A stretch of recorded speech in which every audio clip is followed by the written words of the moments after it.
Dalam banyak literatur, Syekh Muhammad Arsyad Al-Banjari atau Datuk Kalampayan pernah singgah ke Batavia yang kini jadi Jakarta.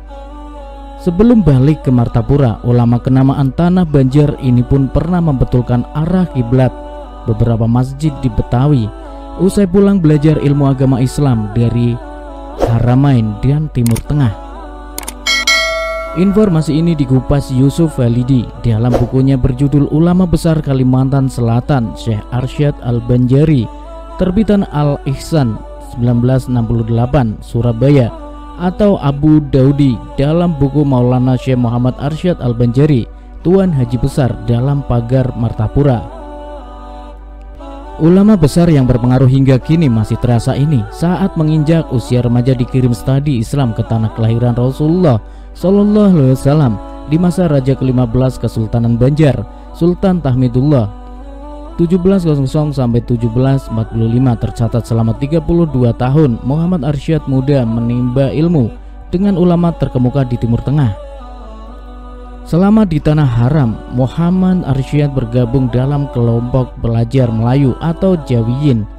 Berbagai ilmu di dalamnya sang mufti kerajaan Banjar ini, seperti ilmu fikih, tauhid, tasawuf, hadis, tafsir, ilmu falak, dan lainnya.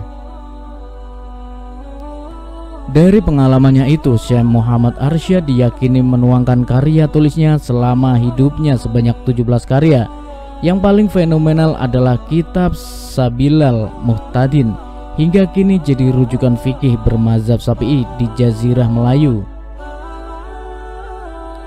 Para peneliti sejarah pun meyakini bahwa kakek Syekh Muhammad Arsyad Al-Banjari adalah Abu Bakar yang berasal dari Hadramaut, Yaman, kemudian melarikan diri ke Madinah, Filipina Selatan, dan pertempuran berkecamuk melawan Portugis.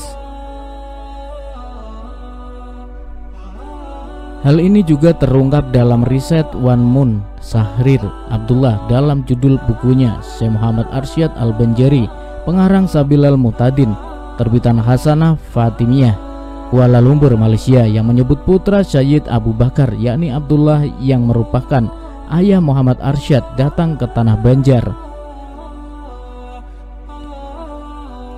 Dalam pengembaraan mencari ilmu di kalangan umat Islam di Kalimantan Selatan mengenal adanya 4 serangkai, yakni Syekh Muhammad Arsyad Al-Banjari, Syekh Abdul Samad dari Palembang, Sumatera Selatan, dan Syekh Abdurrahman Misri dari Betawi, Jakarta, serta Syekh Abdul Wahab Bugis dari Sulawesi Selatan.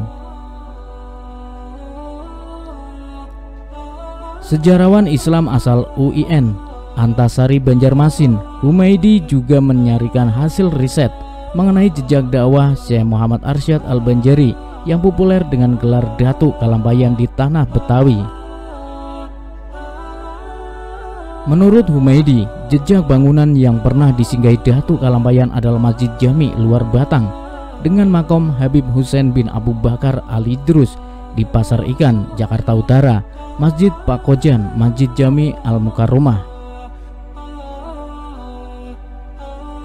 Diperkirakan waktu pulangnya Datuk Kalampayan dari Haramain itu terjadi pada 1770. Saat itu beliau singgah sebentar di kediaman teman seperguruan yakni Syekh Abdurrahman Misri Al-Batawi yang merupakan kakek dari Mufti Betawi Habib Usman bin Yahya, ucap Humaydi kepada jejakrekam.com. Saat tiba di Batavia, Humaydi menceritakan ulama besar Tanah Banjar ini sambut sukacita oleh para alim ulama dari masyarakat Betawi. Sambutan pun hangat pun dilakoni ulama besar Betawi Syekh Abdul Qohar.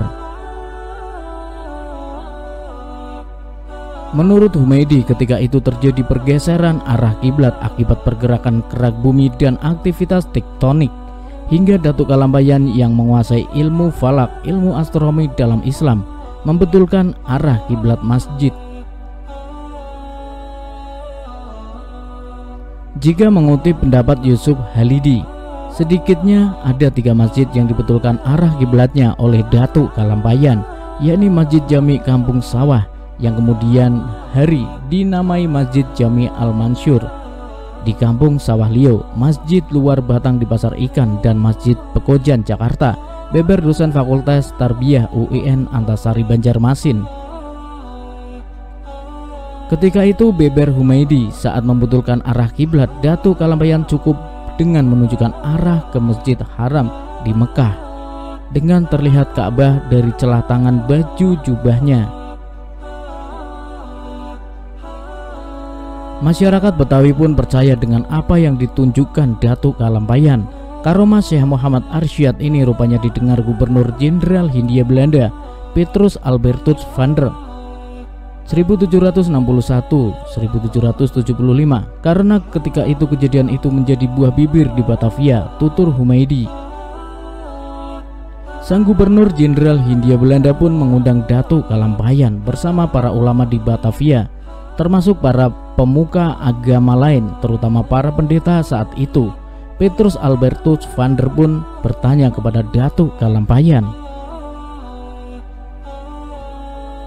"Benarkah Tuan Syekh bahwa arah kiblat dari masjid luar batang itu salah?" tanya Gubernur Jenderal Belanda itu. Dijawab dengan tenang oleh Datuk Kalampayan, "Iya, memang salah." Lantas disaut lagi, "Jadi bagaimana yang betul?" desak Petrus.